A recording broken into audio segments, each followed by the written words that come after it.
Hi, fourth graders. This is Miss Kovarek, and we're going to read a chapter called Heroes and Villains today. So this lesson is called A Country of Idealists. So an idealist is somebody who believes something better for their country. So the first vocab word is a hero, which is a person who is respected for bravery or good qualities. A villain is someone who does evil things, and those are both nouns. Defiant is an adjective, and that means refusing to obey. Enlist is a verb, and that means to volunteer for military service. A regiment is a noun, and that is a military unit formed by multiple groups of soldiers. A heroine is a noun, and that is a woman who is respected for bravery, so a female version of a hero. Skirmish is a noun, and that is a short, unplanned fight in a war. Foil is a verb, to prevent someone from doing something or achieving a goal. Jeer is a noun, an insult or a put down. And then traitor is a noun, and that is someone who betrays his or her country. All right, so chapter 7 is called Heroes and Villains, and our big question for this chapter: in what ways did individuals prove to be heroes of the American Revolution? So we're really focusing on those really brave people that were given that title of a hero or a heroine. Every war has its heroes and villains. The Revolutionary War was no exception. As the war progressed, a sense of patriotism grew. Many colonists were determined to stand up and fight for their country.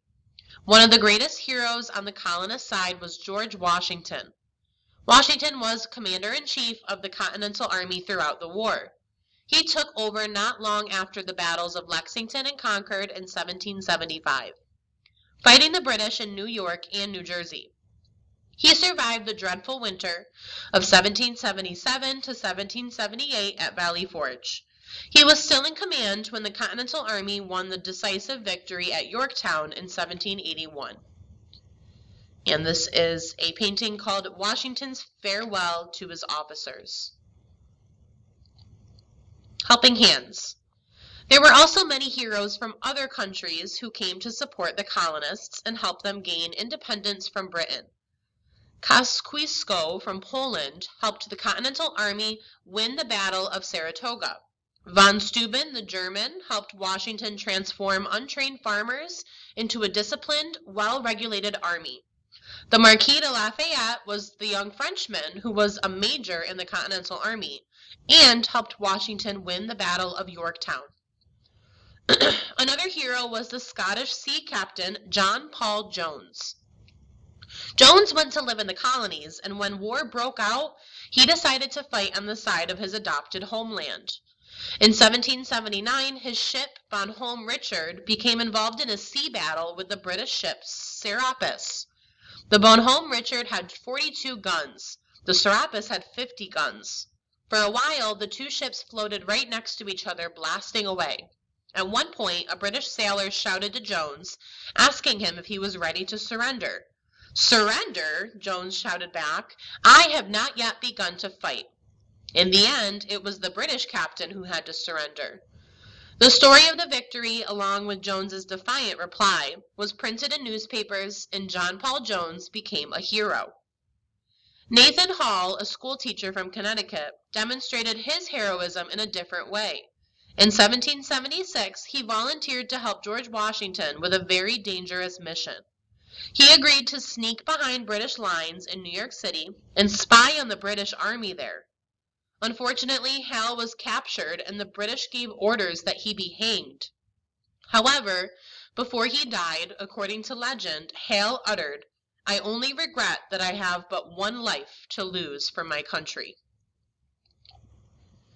This is Jones that we just read about on his ship, and that is him shouting back, "Surrender, I have not yet begun to fight." So the British ship is over here. Unsung Heroes. Saul Matthews, an African enlisted in the Continental Army, served as a soldier in Virginia. His name may be less recognizable today than some of the others, but he became a hero in his own right. Matthews was a successful spy and provided key information about British troop positions.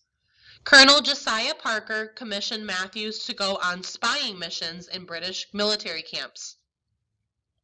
Another unsung colonial hero, James Lafayette Armistead, was asked to become a servant to Lord Cornwallis to spy on him.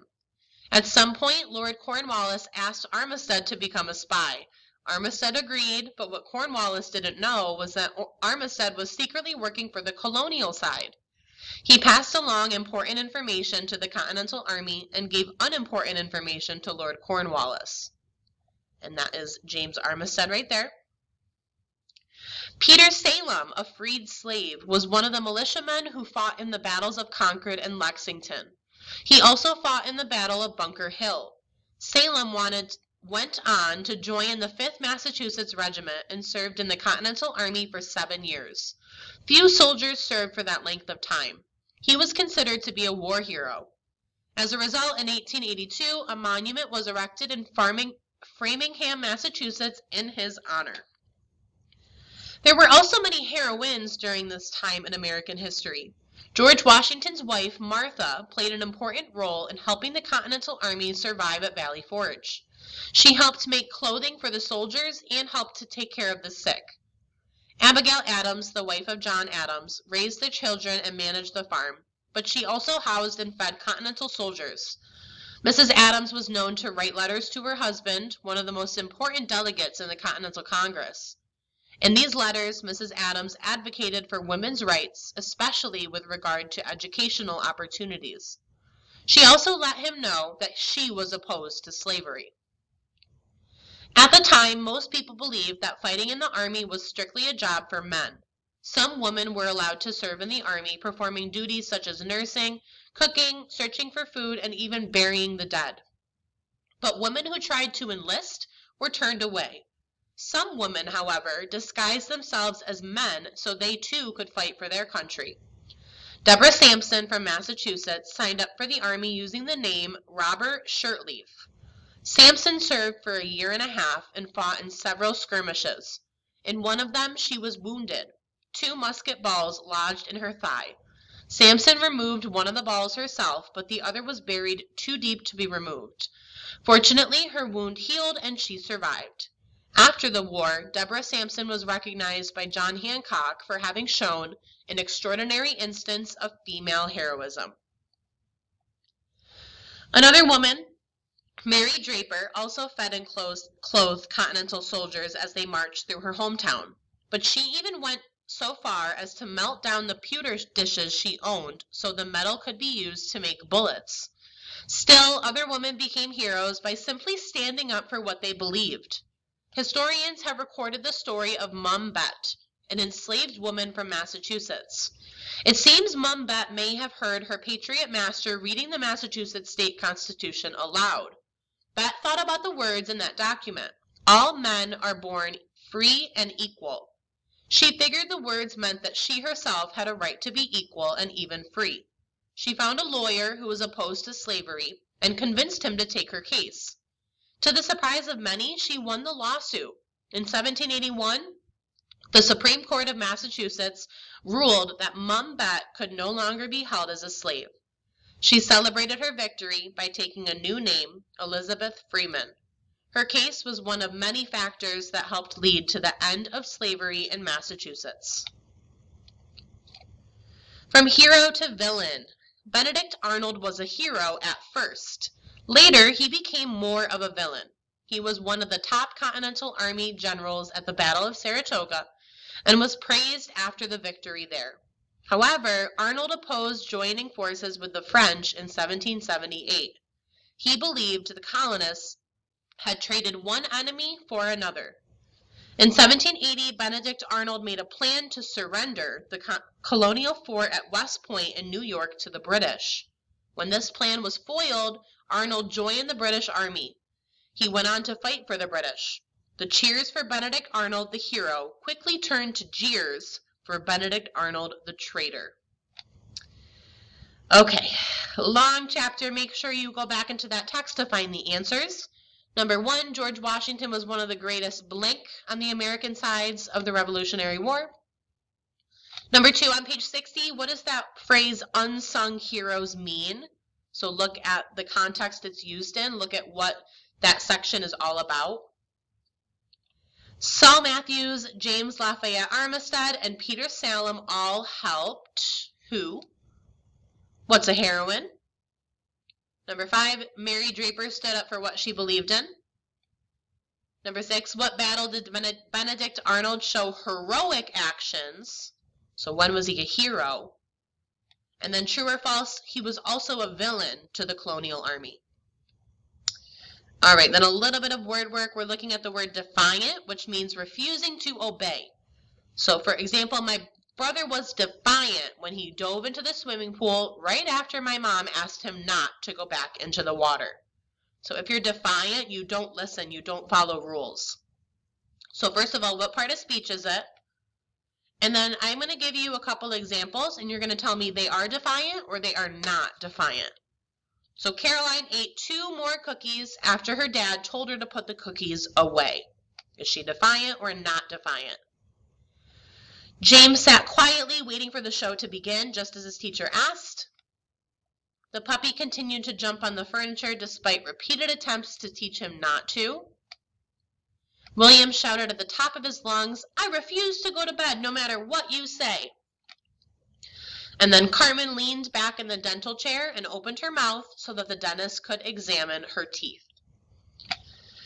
All right, let's go over to skills. So here's your vocab again. I went over these in the beginning of the chapter. All you're going to do is fill in the correct word. So all your definitions are here. Pick the word that fills in the blank. So John Paul Jones's blank reply to a British sailor was, "Surrender, I haven't yet begun to fight." Number 2, people who are respected for their bravery are known as blank.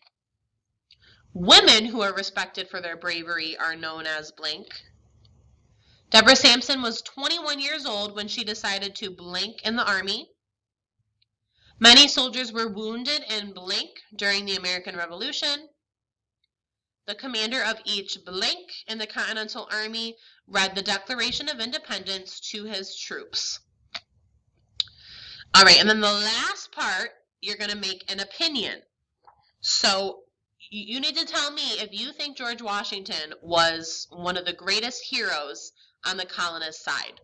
And here's a little excerpt to remind you of what he did. One of the greatest heroes on the colonist side was George Washington. Washington was commander-in-chief of the Continental Army throughout the war. He took over not long after the battles of Lexington and Concord in 1775, fighting the British in New York and New Jersey. He survived the dreadful winter of 1777 to 1778 at Valley Forge. He was still in command when the Continental Army won the decisive victory at Yorktown in 1781. So yes, he is a hero, or no, he is not.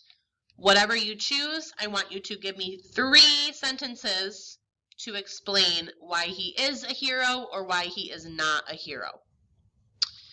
All right, that's all for today. Have a great day. I will see you all next time. Bye, Adams.